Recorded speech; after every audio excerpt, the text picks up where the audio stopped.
Оно што Бугарска у току Другог светског рата од 41 до 45 nije успела да постигне оружјем и ратним средствима, данас жели да постигне користејќи njeno членство во Европској унiji и право на вето за доношење одлука.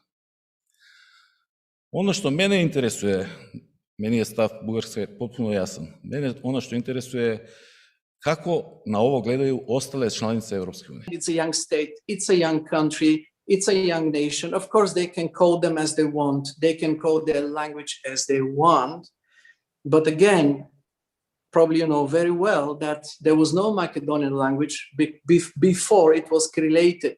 And that's the historical facts. It was created by the Titos, by the Comintern, by Tito and Stalin in a monastery. And we have all the historical evidence for that. But no, this historical evidence shouldn't be hidden, should be manipulated. Јас мојата реакција на изјавата на председателот Плевнелиев ќе ја почнам на македонски јазик, и тоа не е случајно. Тоа е мојот мајчин јазик, тоа е јазикот на кој говорел мојот татко, мојот дедо и дедото на мојот дедо.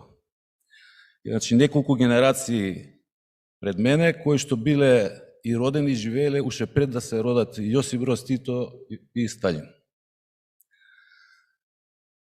А сачу испоштувања према домаќину и да олакшам посао преводивицама, говорити на јазиком домаќина. Значи, никој, ја бар не знам, у историја nije успео да на вештачки начин креира нову нацiju. Било е покушаја, али успешних покушаја нема.